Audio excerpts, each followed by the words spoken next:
नमस्कार दोस्तों, मैं सौरभ अग्निहोत्री। स्वागत है आप सभी का।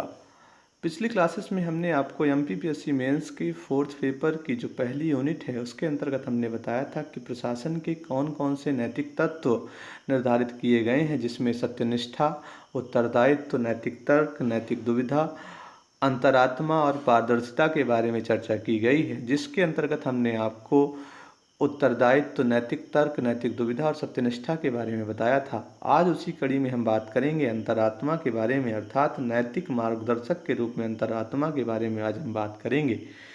तो यहाँ पर प्रश्न उठता है कि नैतिक मार्गदर्शक क्या है।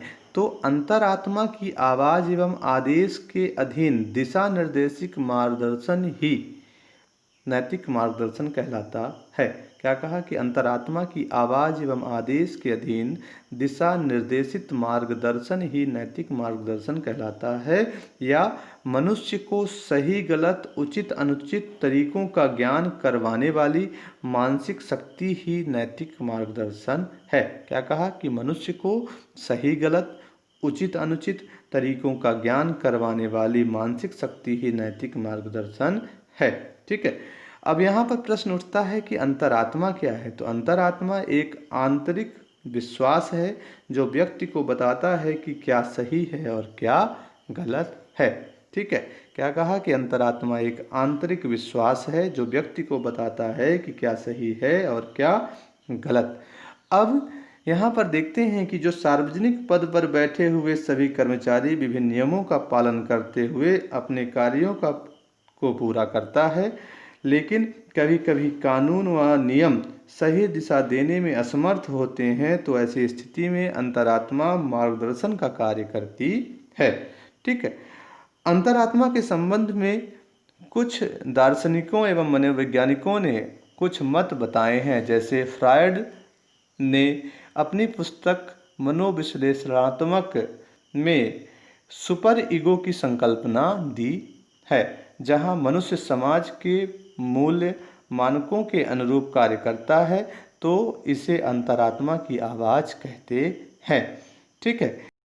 वहीं ईसाई विचारकों का मानना है कि मन के अंदर से ईश्वर की आवाज़ आती है, उसे ही अंतरात्मा की आवाज़ कहते हैं।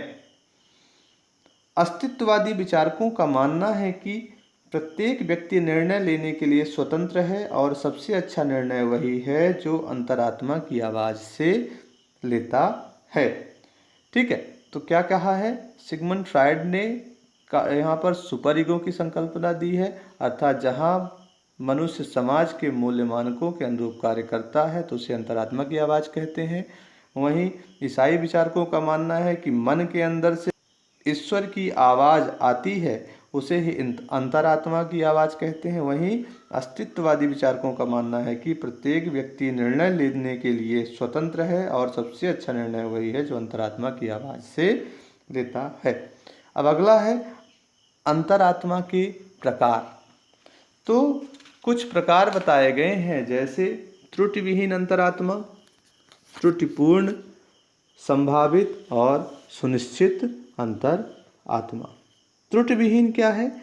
यदि परिस्थिति विशेष में सकारात्मक मूल्यांकन करते हुए जो निर्णय लिया जाता है उसे त्रुटि विहीन अंतरात्मा कहते हैं। क्या कहा कि परिस्थिति विशेष में सकारात्मक मूल्यांकन करते हुए कोई पॉजिटिव मूल्यांकन हो रहा है तो जो निर्णय लिया जाता है उसे त्रुटि विहीन अंतरात्मा कहते हैं। वहीं त्रुटिपूर्ण अंतरात्मा अर्थात यदि अंतरात्मा का प्रयोग कृत्रिम तरीके से किया जाता है, अर्थात अपने लाभ के लिए जहां अंतरात्मा का प्रयोग किया जाता है उसे त्रुटिपूर्ण अंतरात्मा कहते हैं।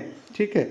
वहीं सुनिश्चित अंतरात्मा, यदि अंतरात्मा का निर्णय बिल्कुल स्पष्ट व एक तरफा हो तो उसे सुनिश्चित अंतरात्मा कहा जाता है। जैसे कोई व्यक्ति रिश्वत 1 रुपया दे या 1 करोड़ दे, किसी भी परिस्थिति में नहीं लेना। वहीं चौथा है संभावित अंतरात्मा।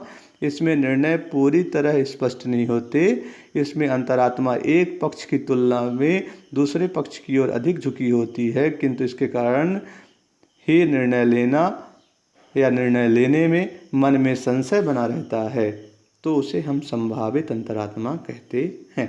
ठीक है।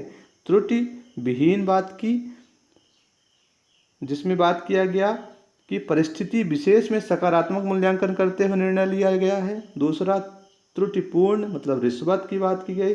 सुनिश्चित अंतरात्मा की मतलब बिल्कुल भी रिश्वत नहीं लिया गया किसी भी परिस्थिति में, ठीक है। और संभावित में कि निर्णय लेने में मन में संशय बना रहता है। तो ये हमने आज आपको बताया अंतरात्मा के प्रकार के बारे में चर्चा की, ठीक है। तो अच्छे से नोट कर लीजिए इसे, ख्याल रखिए अपना। धन्यवाद।